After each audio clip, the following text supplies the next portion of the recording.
Hi, Jeremy Cordeaux in the Court of Public Opinion.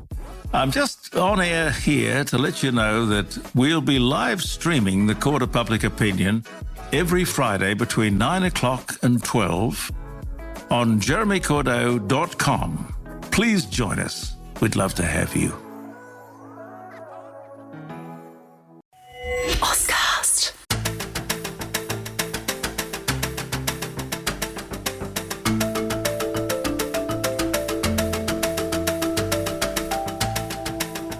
It can be lonely at the top. We all know what it's like to lead and own a business and wanting to scale, but finding yourself at a glass ceiling. That is where the power of collaboration and connection comes in. Hi, I'm Natasha Malani. I'm an expert at helping businesses and business owners harness the power of collaboration to connect, scale and grow. I am passionate about collaboration. I believe that no one executes alone. We all do better when we do it together. Welcome to this Power of Collaboration podcast. It's wonderful to have you here. I hope you get the inspiration and information you need to harness the power of collaboration to break through your glass ceilings.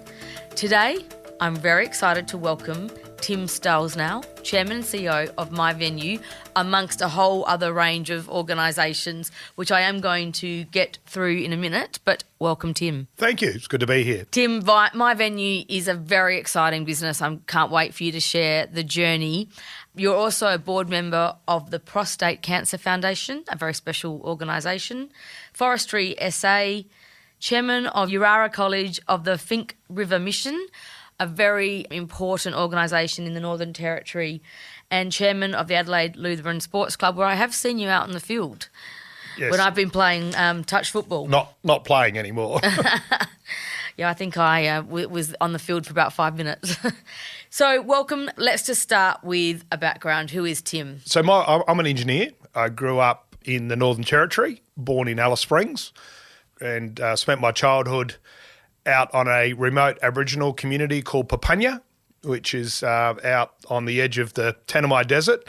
And I went to boarding school at Emmanuel College down here in Adelaide, and then on to Adelaide Uni from there. Did a electronic engineering degree. That would have been a really interesting time growing up in the Northern Territory. Can you just share, how did that shape you as a young man? I think it completely shaped me. I mean, from Papunya, when I was a boarder, there was no telephone, there was no TV, there was no radio, there was once a week mail delivery, and that was really our connection with the outside world. So when I came down to Emmanuel College as a boarder, the only way I could communicate with my parents was through a letter. And yeah, I think that I went home, a few times a year, and it was a very different place to grow up. And then going to boarding school was an important part of my life journey, even, as remote as it was from my parents, so and the rest of my family. Urara College, you mentioned earlier, it's an Indigenous-only boarding college. You must feel great about giving back to that local community and standing in the shoes of. Yeah, and I think, if for any people who know a bit about Aboriginal culture, they know that relationships are really super important, and I think me having that connection with the Pinnaby Luritja people out at Papunya in the Northern Territory brings a sense of trust and a sense of that, it'll be okay. We know this guy. We know where he's from. I also, I guess I know enough about Aboriginal culture to know that there's a lot I don't know. And I know there's certain things we need to be careful about. But, I think Urara College feels a really important place in secondary education for Indigenous kids from remote communities. It's very important. I think there is a lot for us all to learn about Aboriginal culture, and you mentioned just the importance of relationships really stemming through to what we're talking about today, collaboration. It's all about relationships. So, and I just reflect on something else you said to me earlier about your physics teacher at school. You said you mentioned you grew up in Papunya. Your father was a missionary, your mother was a nurse. You came down to boarding school in Adelaide where you went into university. You became an engineer. Just share that story about how you got to that place through your physics teacher. So I guess back in the day, I didn't have a counsellor, a school counsellor, or anyone that I relied on. I think by the time I got to year 12, I thought maybe vaguely I may go to uni. I had no idea what I what I really would do or which uni I would go to. And it was my physics teacher, Neville Reimers, who actually said to me, what are you doing next year? And I said, I'm not really sure. And he said, I think you should go to uni. And I said, what should I do? And he said, I think you should be an engineer. I guess I knew from living out of Papunya, I fix things. I love fixing things because there were no local plumber, there was no local electrician. When things broke down, you really had to rely on someone with a bit of local knowledge or a bit of handyman knowledge to fix it up. And that was me, or grew to be me in our household. And he suggested I do engineering. And then from there, I guess made a decision. I'd heard about computers and thought these computers seemed pretty cool, but I hadn't actually seen a computer or used a computer, and enrolled in electronic engineering with the view of getting to learn a bit about computers. It was one of the only 4-year degree courses that I was aware of that where you could learn about computers. And that really bode you well. And I guess in one sense, your teacher was a bit of a role model, a mentor. And you're now a role model and mentor to others. Just talk to me about the importance of having someone like that in your life on an ongoing basis. I think that role models are incredibly important for young people, and not necessarily direct carers that the individual may have in their life, but anyone, be it a family friend or someone from school, someone who takes a particular interest in that person's life story, I think is really important. And I think I certainly really benefited from a couple of role models that I had, not just when I was a teenager, but also through my 20s and 30s, that I think role models are just super important to your development of your career and to, your journey through life. And particularly in business. I mean, we constantly need to learn. It can be a bit lonely at the top, and learning and sharing and not reinventing the wheel. I guess that's what I want this podcast to be about, those that are listening to know that they're not alone and that we can learn and share together. And I think role models in that context are important too. Mm-hmm. You've probably experienced that yourself as well. Yeah, no, absolutely. Yeah. So that leads into MyVenue, the organisation that you're probably spending most of your time on now as chairman and CEO. Just share, what is MyVenue? So MyVenue is we make point of sale systems. So, for want of a better term, cash register systems for the hospitality sector. So that's includes stadiums and arenas, but includes pubs and clubs and coffee shops. And we don't focus on restaurants, but the hospitality sector also includes restaurants. So our game is point of sale. So we use an app, if you like, that can run on a mobile phone. So you can order on your mobile phone. You can order on a tablet. Servers can place the order on an app, on an Android application that's running on a point-of-sale terminal. And then from there, it all feeds back into the back office, so you can control your stock, you can control even time and attendance, you can do reporting on all aspects of your business, what you sold, when you sold it, what sort of margins you've sold at, what you think your forecast might be. So that's what we do. We have a particular focus on stadiums and arenas in North America. So that's where I've had some background in a previous business. And it's fair to say that we identified a number of years ago that there was some gaps in this market, and I really thought that it was an opportunity for us to develop a product to be better than, I guess, and more modern than the competition that was out there a few years back. So that's what we did. Adelaide-based, and you're now doing business globally. What's the size of the business? So we've got about 35 staff.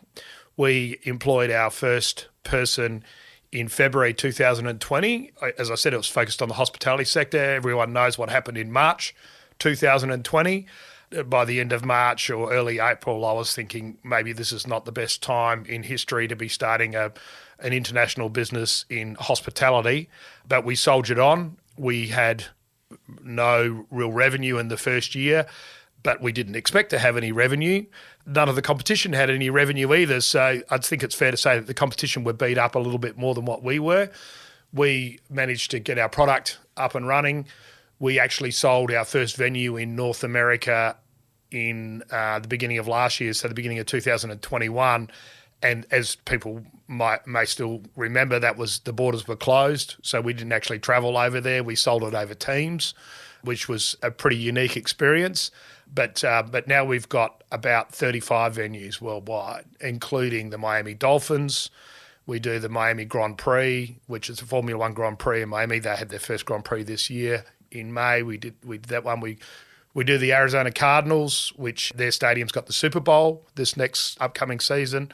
So our system's running on thousands of point-of-sale terminals in some of the biggest stadiums in the world, and a lot of minor league ballparks and some hockey arenas and a few other venue types in North America as well. We do Adelaide Oval, our local stadium here in Adelaide. I'm glad to hear you're doing the local stadium equally as much as you're doing venues all around the world. The Super Bowl sounds exciting. Have you been yet? No, I haven't, but I think... I'm sure you will get there. I've avoided it in the past. You know, we have had people within our organisation that have been to Super Bowls within the point of sale sector. So we've got some pretty deep experience in big events, Super Bowls, World Series, Stanley Cups, all of that stuff. So I do reiterate, South Australia needs to support its own supply chain first and foremost. So I think that's just a point I reiterate. So I just want to go back. You mentioned there was a gap. You know, you looked at what the landscape was, the competitors, and there was a gap.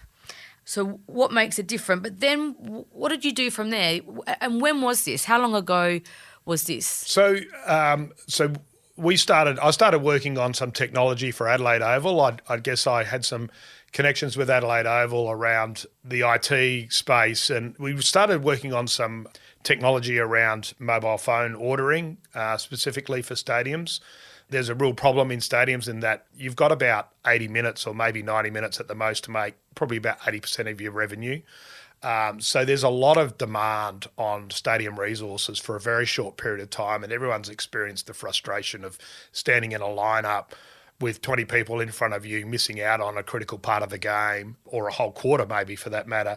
So we developed some technology with Adelaide Oval that would improve that situation. And Adelaide Oval said that they would be prepared to sign up as a customer if we developed it into a fully fledged product, which we did in sort of 2019, got our skates on, and then 2020, 2019 was just through some subcontractors, and 2020 signed a deal with Adelaide Oval and decided to form a business on that basis. And we got focused on what we were going to do as a fully fledged product. And as I said, we installed our first venue in North America last year, in April last year. So perfect example of collaboration. You had a customer with a problem, you had a solution, or you had the opportunity to develop that solution. And then, but you took a risk at the same time. Just tell us how often as business owners, or particularly early stage, we have to invest. There's a go, no go point. Do I call it that? Yeah, no, absolutely it was. Yeah. Talk to me about that. It's a really interesting question. There's a whole lot of reasons for people making decisions, isn't there? And I tend to look at it, when you're presented with options, you can make maybe 2 or 3 or 5 different decisions, to do that option A, option B, C or D. And option A might be 90% right, and through to option D, which might be 60 or 70% right. There's no option that's 100% right, and there's no option that's 100% wrong. The only option that's 100% wrong is no option, is make no decision. So for me, I thought, this is it. I need to have a crack. The opportunity's right. I know enough about international markets. I've got enough connections into the industry to give this a reasonable chance of success. I'd been involved with a whole lot of startups over the last 10 years as part of my career journey. So I knew about the startup industry, and I knew how startups should work. And I thought, I've got to have a go. I've got to have a crack. So I registered the business. I bought the domain name, myvenue.com. And then from that, just started developing product and getting a team together that could sell it, and away we went. You just said then you know how startups work, and you just sort of started to allude on some of those key starting points. How do startups work? So typically a startup, you need a team. So the first thing is, you need an idea and you need a team. I always get very nervous when someone has a startup that's a team of one.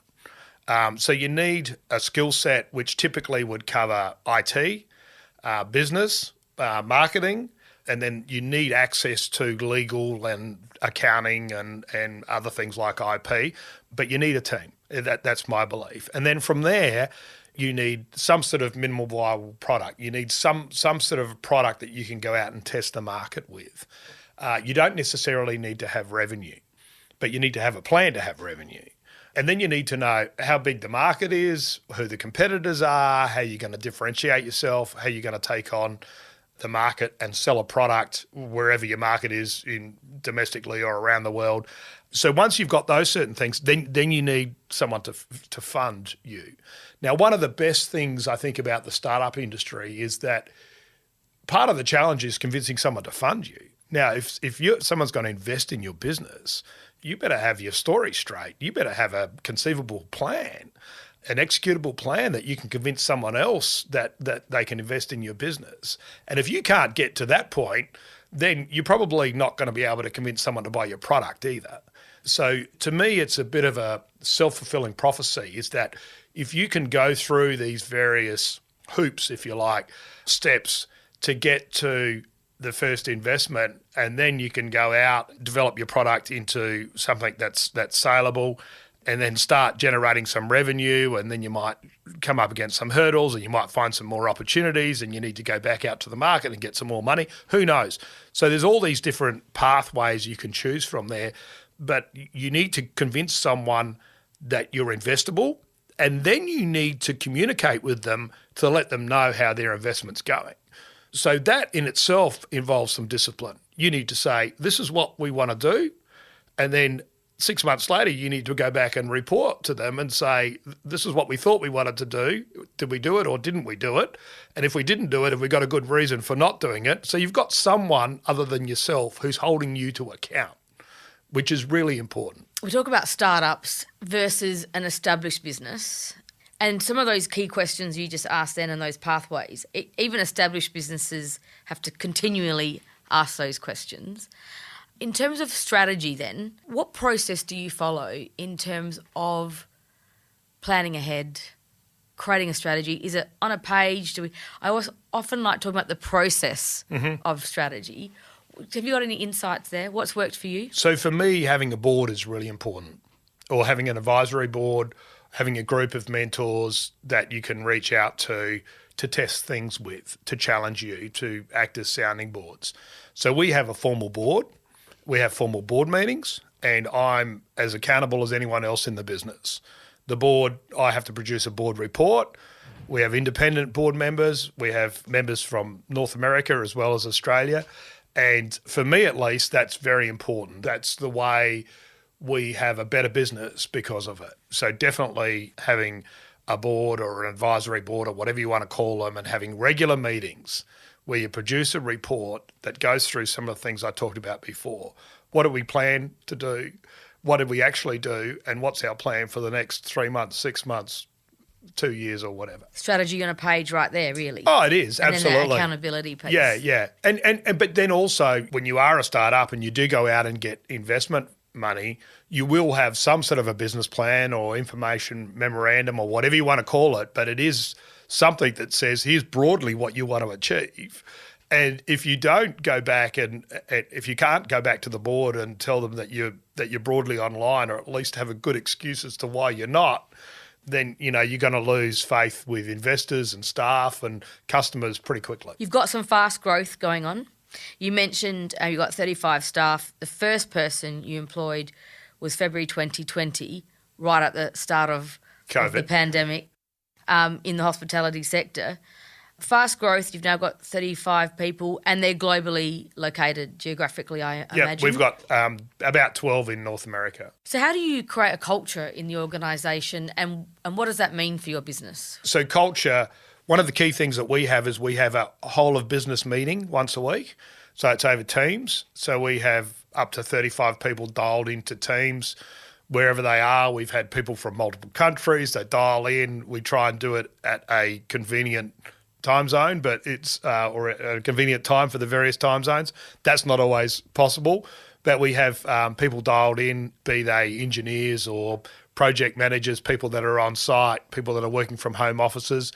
So that's really important.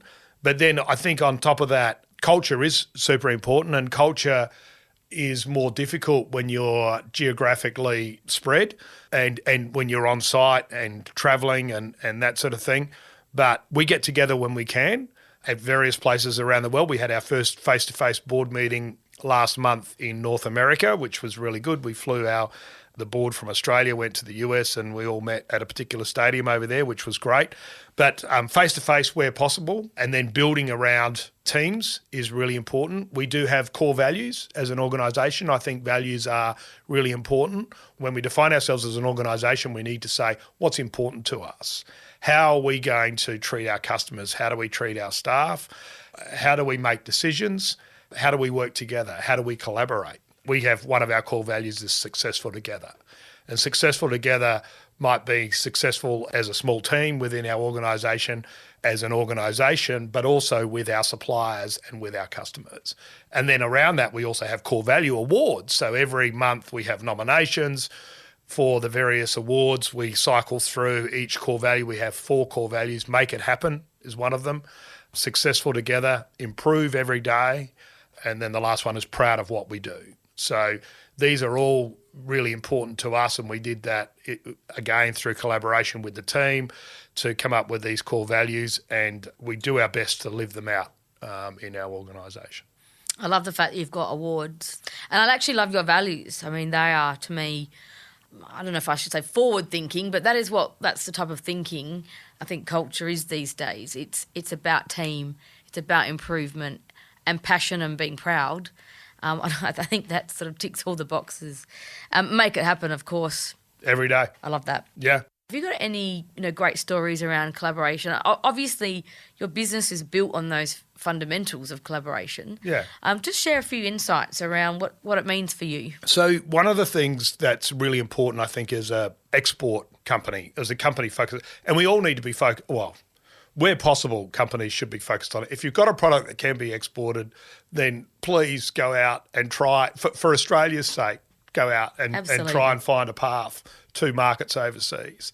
It's not easy, but it's really important. And a couple of things that are really important. One, you need to go there. Wherever you want to export to, you need to go there.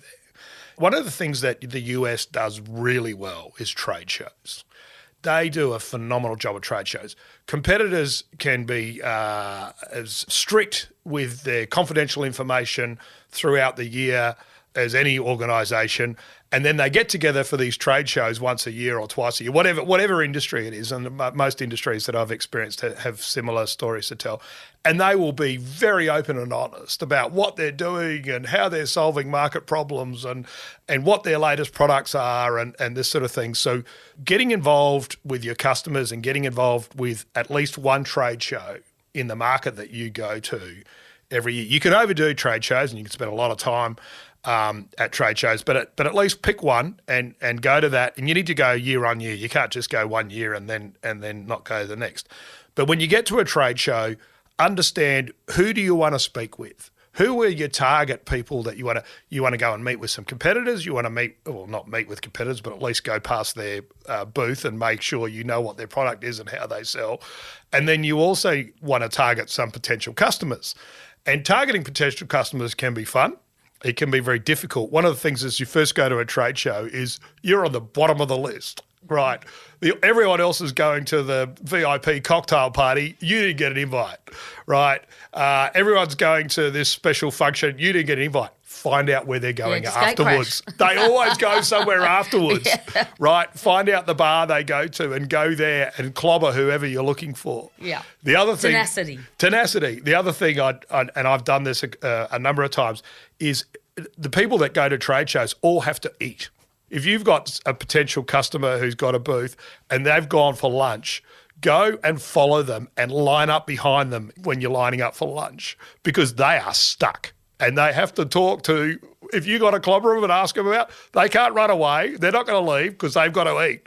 So I've done that a number of times, is to go and clobber them in the lunch lineup, and it works really well.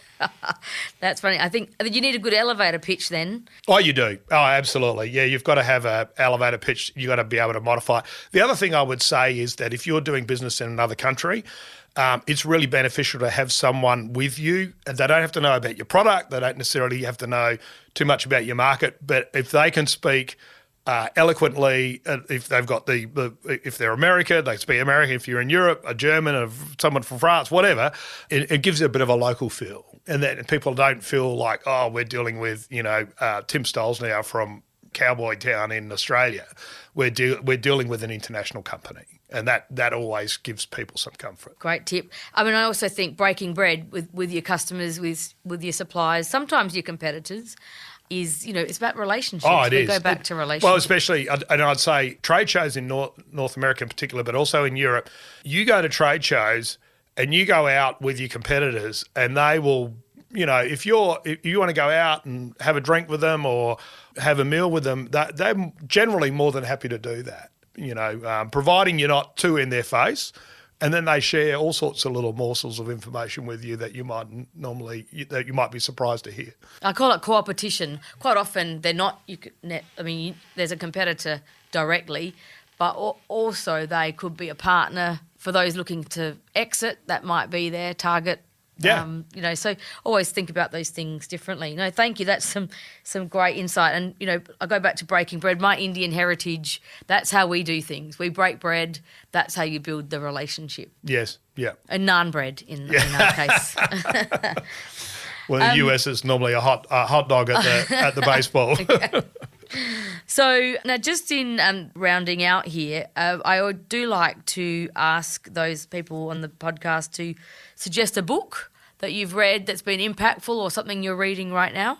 Have you got a little book tip for us? So I'm not a really big book reader, but I've read a number of books, especially around business. I do like books around business and people and why they do the things they do. I read a book a number of years ago, probably about 10 years ago, called Outliers by Malcolm Gladwell. And I think that there are a lot of really good lessons in there for life and for careers, and also I think for understanding, how people came to be where they are and what things you can do as an individual in your own career to help with your career path that you might have in mind. Great. Malcolm Gladwell was a bit of a legend, and he's got a few other books. Tipping Point for me was fantastic. So Outliers, there you are, those listening, add it to your list. Tim, I'm just going to reflect, you are one of the most humblest people I know. You're an absolute delight to have a chat with all the time, and you're very generous with your time. So I just wanted to put that on the record and say thank you and congratulations on what you're doing. And I'll hand over to you maybe to share a little final insight with those listening. So again, I think being in the right place at the right time, a lot of people would say, oh, aren't they lucky? I come back to one of our core values is make it happen. Very often life doesn't just happen. You need to go out there and hunt it down. I remember once we were at a trade show in North America and I wanted to speak to the CEO of this organisation who was at the trade show, and I couldn't get near him. And maybe he didn't eat. I don't recall seeing him in the lunch lineup. It was the end of the day. It was the end of the trade show, and I was really sad that I hadn't caught up with this guy. And we went to leave and we were all in the lobby, there were hundreds, maybe 1,000 people in the lobby of this convention centre all waiting to go home. And there was this almighty storm. We must have had 3 inches of rain in about 45 minutes. And I saw this guy waiting in the lobby and I went over and introduced myself and got some time with him. And he was there, I think, with the chair of his board, as fortune would have it. And he had nothing else to do. He thought, well, I will just talk to this Aussie guy. 3 months later, we signed a preferred supplier agreement with that organisation, and it was just one of those lucky, opportunistic moments that you managed to take advantage of and turn it into something really beneficial. Nice. So courage of conviction. If you hadn't taken that initiative, the pathway would have been very different. Correct. Thank you very much, Tim Stollznow. It's been a pleasure to speak to you. Congratulations on the success of MyVenue. At SA Leaders, we're all about collaboration and community. If you're curious to know more about how we help businesses and leaders just like yourself scale and grow beyond their glass ceilings, then visit our website at www.saleaders.com.au. And please don't forget to subscribe, share this podcast with your network, and write a review if you really enjoyed it. This has been an Audiosity production. I'm Natasha Malani, and I look forward to chatting with you next time. Happy connecting.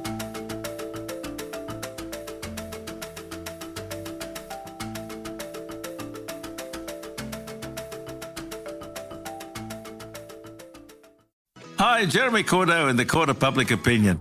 I'm just on air here to let you know that we'll be live streaming the Court of Public Opinion every Friday between 9 o'clock and 12 on jeremycordeaux.com. Please join us. We'd love to have you.